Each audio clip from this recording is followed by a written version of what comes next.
아멘. 할렐루야. 오늘도 꿀과 같은 그 말씀으로 승리하시는 하루 되시기를 주의 이름으로 축원드립니다. 영상으로 예배하신 모든 분들에게도 동일한 은혜 임할 줄로 믿습니다. 오늘 에스겔 4장 말씀을 통해 죄악 중에 쇠폐하리라, 죄악 중에 쇠폐하리라 란 제목으로 말씀을 전하겠습니다. 어제까지 에스겔 1장부터 3장까지는 그 에스겔의 소명과 지혜에 대해 나누었습니다. 1장에서 하나님의 임재를 통해 그발강가에 있는 30살 포로 에스겔을 부르셨고 2장을 통해 소명을 주셨으며 3장에서 그 소명을 구체화시켜 주셨습니다. 하나님께서는 당신의 이 땅의 이 역사하심, 즉 구원하기 위한 구속사적인 역사를 은혜를 베푸시기 위해 에스겔을 부르셨고 마음껏 사용하셨습니다. 오늘 본문인 이 4장부터 24장까지는 이제부터 다가올 유다와 예루살렘을 심판하는 예언의 내용들이 다분히 나옵니다. 여러분 예상하시겠지만 내용이 좀 무겁습니다. 24장까지는 이 내용을 세 부분으로 나눌 수 있는데 4장부터 11장까지만 말씀드리면 이 11장까지만 해도 이스라엘 백성의 불순종으로 인한 그 심판의 타당성이 11장까지 나옵니다. 앞으로 7일 동안 계속해서 이 심판의 내용을 보게 됩니다. 다시 돌아와서 오늘 본문 4장에서는 이 선지자가 어떤 행동을 통해서 하나님의 메시지를 전달하는 장면이 나옵니다. 그런데 그 행동들이 좀 많이 이상합니다. 우리가 갖고 있는 일반적인 지식으로는 좀 해석하기도 받아들이기도 쉽지가 않습니다. 그러나 중요한 것은 이 행동이 그 하나님이 사랑하시는 예루살렘, 하나님이 선택하신 이스라엘 백성들이 모여있는 그 이스라엘 백성들이 모여있는 예루살렘에 임할 심판의 모습을 이야기하고 있는 겁니다. 이 에스겔의 모습을 통해서 하나님이 이렇게 너희들을 심판하실 거다 이야기하고 있는 겁니다. 오늘 본문을 통해 세 가지의 모습을, 그 심판의 모습을 확인하고 내일 볼 5장 초반에는 또 머리털과 수염을 깎는 모습까지 총 4개의 이 에스겔의 퍼포먼스의 모습을 통해 이 선지자가 하나님의 메시지를 전하기 위해 엄청 애쓰고 있는 그 몸부림치는 모습을 여러분 확인하게 되실 겁니다. 에스겔은 그냥 말하는 그냥 쉬운 방법 정도로 하나님의 메시지를 대언하지 않았습니다. 하나님의 메시지를 온전하게 전달하기 위해 명령대로 수행했는데 이것을 우리는 순종의 모습이라고 합니다. 그만큼 하나님의 메시지를 드라마틱하고 명확하게 전하기 위해서 또 충격적으로 전하기 위해 애썼습니다. 오늘의 이 말씀의 이 행동들이 하나님 과연 우리에게 어떤 메시지를 말씀하실까를 알아보고 하나님이 우리에게, 여러분과 저에게 주시는 교훈의 말씀으로 듣고 배우는 시간 되기를 먼저 주의 이름으로 축원드립니다. 첫째 행동은 예루살렘이 바벨론의 포위당해 멸망할 것을 보여줍니다.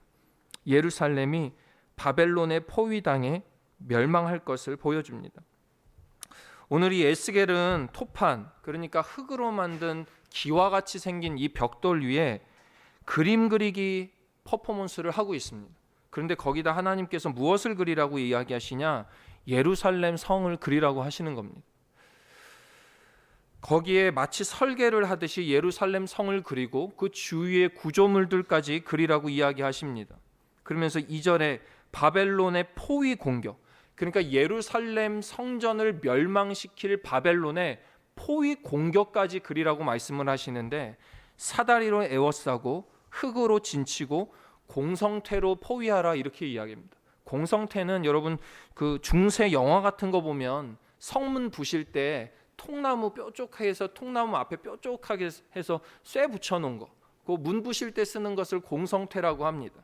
그걸로 쫙 둘러놔서 에워싸서 멸망시킬 준비하는 모습까지도 그림을 그리라 이겁니다. 그러면서 이 모형을 보여주는 이유를 오늘 말씀 3절 하반절에 이야기하고 명확하게 이야기하시는데 이스라엘 족속에게 징조가 되리라 이렇게 이야기합니다. 여러분 우리가 전쟁 영화 같은 거 이렇게 보면은 우리가 벽에 전쟁 전략 같은 거, 지도 같은 거 볼 때 이렇게 포위되어져 있는, 나라 포위되어져 있는 그림 같은 거 보지 않습니까? 그거랑 똑같은 그림을 보면서 이것이 하나님의 사랑하는 백성 예루살렘의 멸망할 징조가 될 거야, 이렇게 이야기하는 겁니다. 다가올 미래에 이 바벨론이란 나라에 의해 예루살렘이 포위되고 공격받아 멸망할 거야. 이것에 도대체 하나님의 어떤 의도가 숨어 있느냐? 여러분, 예루살렘이 어떤 곳입니까? 하나님의 성스러운 도시입니다. 구별된 장소라고 불려지고 거기에 남유다의 수도였습니다. 언약궤가 보관되어 있습니다. 그러니까 그곳에 하나님의 시선이 머물고 하나님의 관심이 머물고 하나님의 임재가 있었고 위로와 치유와 회복이 있었던 곳이 이 예루살렘 성전이었습니다. 그런데 그 당시 예루살렘에 사는 사람들은 하나님의 백성들이라는 자부심은 있었지만 온전히 하나님의 말씀대로 살지를 않았습니다. 우상 숭배하고 있었습니다. 우상 숭배가 만연했습니다. 그런데 그 사람들뿐만이 아니라 지도자들, 선지자들, 제사장 할 것 없이 모두가 하나님의 말씀에 온전히 순종하는 것이 아니라 우상 숭배를 따르고 있었습니다. 나중에 에스겔 8장 가면은 그 하나님의 성소의 은밀한 곳에 우상까지 만들어 섬겼다, 이렇게 표현합니다. 여러분, 이게 별거 아닙니까? 결국 하나님께서는 이 예루살렘을 멸망시키시고 당신의 임재와 많은 사람의 그 영적 고향이라는 예루살렘까지 그냥 다 제거해 버리십니다.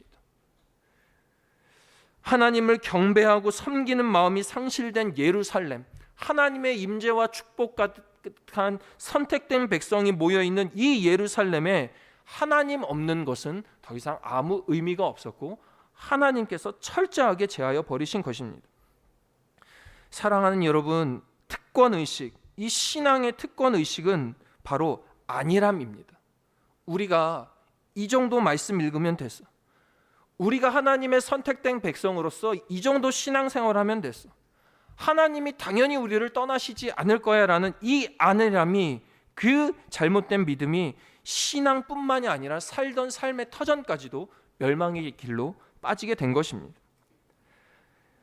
사랑하는 여러분, 날마다 말씀 보고 기도함을 통해 우리의 믿음을 주께 점검해야 되는 줄로 믿습니다. 이것이 하나님이 심판하시지 않은 신앙이요, 심판하실 때 하시더라도 다시금 돌이키게 하시는 신앙의 모습이라는 것을 꼭 기억하시기를 바랍니다. 그리고 오늘의 이 말씀을 통해 예루살렘까지도 멸망시키시는 하나님, 얼마나 속상하셨으면, 그 의상 숭배가 얼마나 싫으셨으면 심판하셨을까를 우리가 기억하시며 늘 마음 가운데에 우리의 예루살렘, 거룩한 구별된 장소를 통해 하나님께 온전히 예배하시는 여러분과 제가 되기를 주의 이름으로 축원드립니다. 둘째 행동은 이스라엘 백성들이 포로되어 고통 속에 지낼 것입니다. 이스라엘 백성들이 포로되어 고통 속에 지낼 것입니다. 이스라엘 성전이 포위되어서 바벨론이란 나라에 의해 함락될 것이라 이야기하고 있는데, 플러스 백성들까지도 포로되어 고통받을 것이다, 이렇게 이야기하고 있는 겁니다.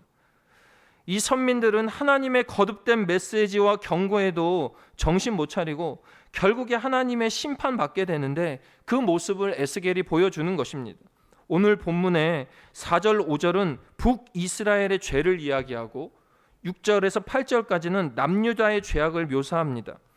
당시에 이 예루살렘 성소의 문이 동쪽으로 나와 있었기 때문에 동쪽을 기준으로 오른쪽이 북쪽, 왼쪽이 남쪽이 되기 때문에 북이스라엘, 남유다가 되는 겁니다. 그러면서 에스겔이 이제 좌편으로 눕는 것이 북이스라엘의 죄악, 오른쪽에 눕는 것이 남유다의 죄악임을 이야기하면서 그렇게 40일과 390일을 누워 지냅니다. 오늘 6절 보니까 하루가 1년이라고 하시니까 죄악을 담당하기 위해 참회의 기간이 390년, 40년 이렇게 됩니다. 북이스라엘이 더 많은 우상 숭배의 죄를 지었기 때문에 390년으로 더 길다고 합니다.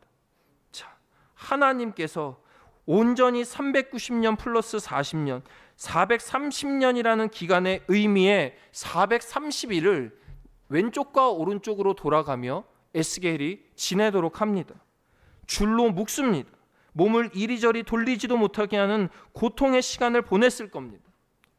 어떻게까지 그렇게 보내느냐? 8절 보니까 애워싸는 날, 즉 예루살렘이 포위되어 바벨론에 포위되어 멸망하는 날까지 줄로 묶여 있을 거다, 이렇게 의미합니다.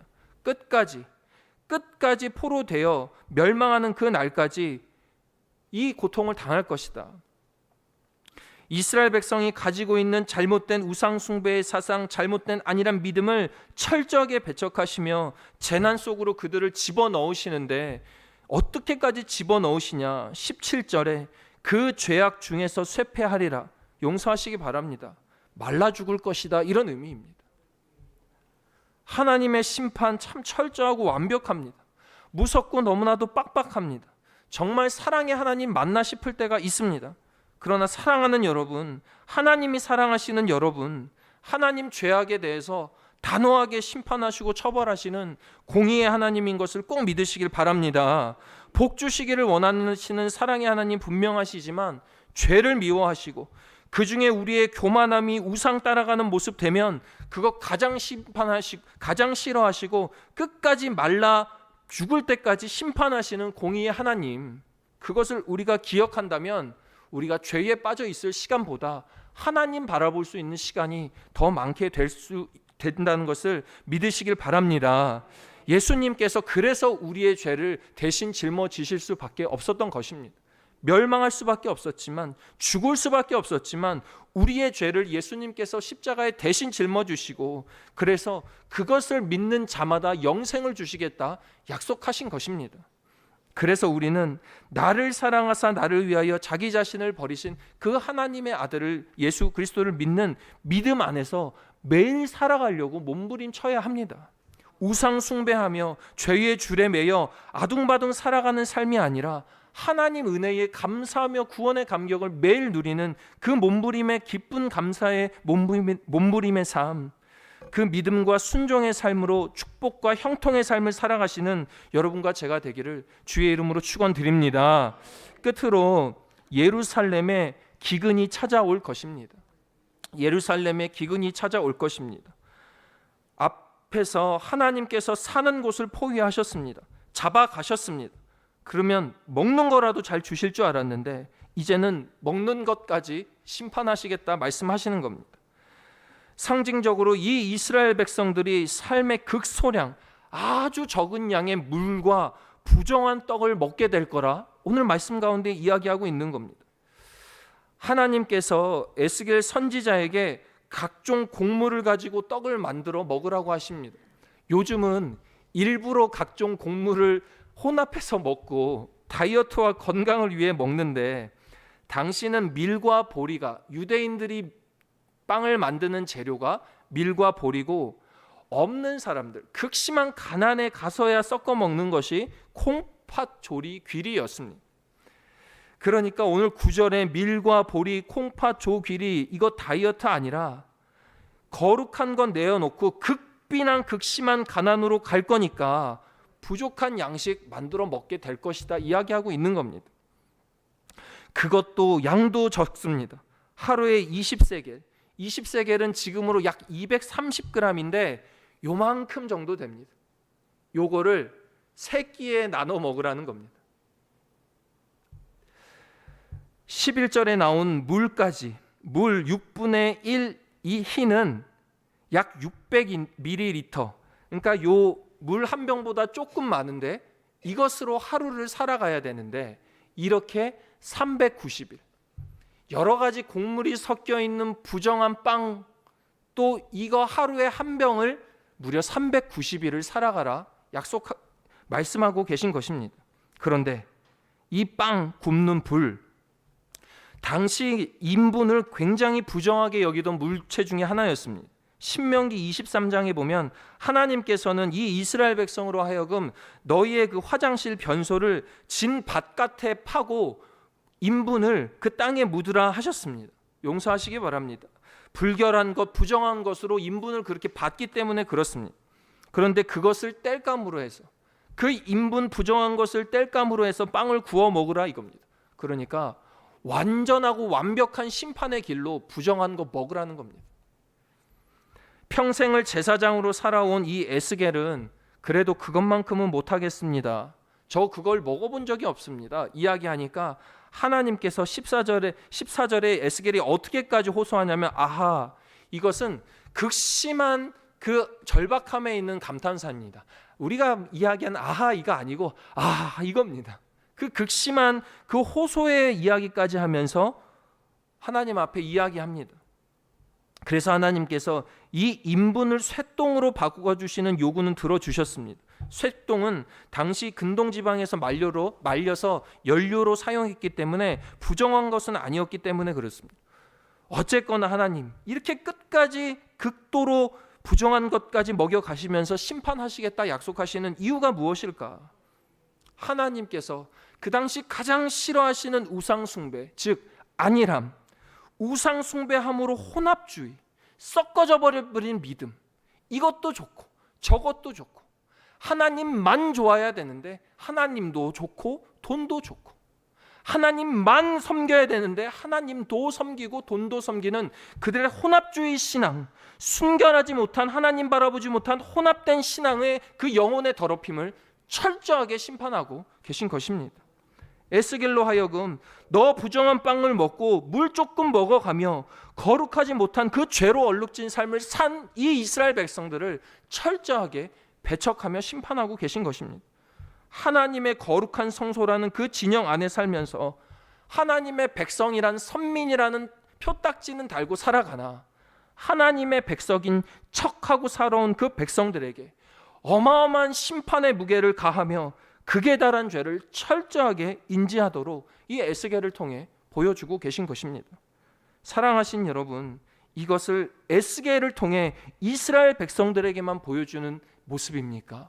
아니면 하나님께서 이 에스겔의 말씀을 통해 우리 가운데에, 지금 이 시대를 살아가는 우리 가운데에 보여주시는 말씀입니까? 백성들의 우상 바라봄은 철저하게 교만이었고 그 결과 철저하게 심판의 길을 보여주셨습니다. 사랑하는 여러분, 새벽부터 참 무거운 심판의 얘기에서 저도 마음이 어렵습니다. 앞으로 이 심판의 이야기가 계속될 것을 생각하니까 설교를 준비하기도 참 쉽지가 않습니다.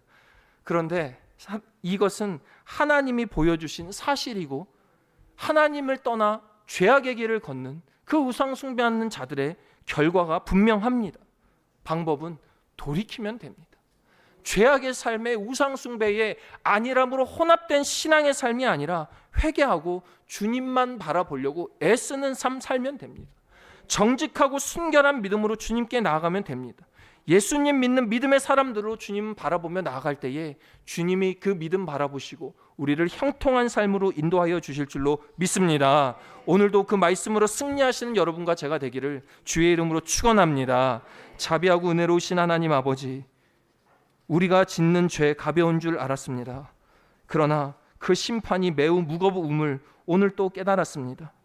알게 모르게 교만하여 우상을 따랐던 우리의 몸과 마음을 주님 용서하여 주시옵소서.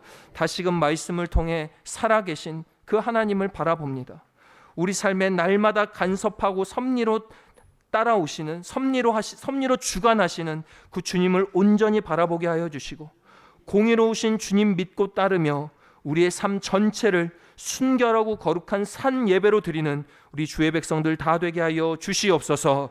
거룩한 예물 정성껏 구별하여 드리오니 받아주시고 복된 믿음의 길 걸어가도록 날마다 축복 허락하여 주시옵소서. 감사 올려드리며 예수 그리스도의 이름으로 기도하옵나이다. 아멘.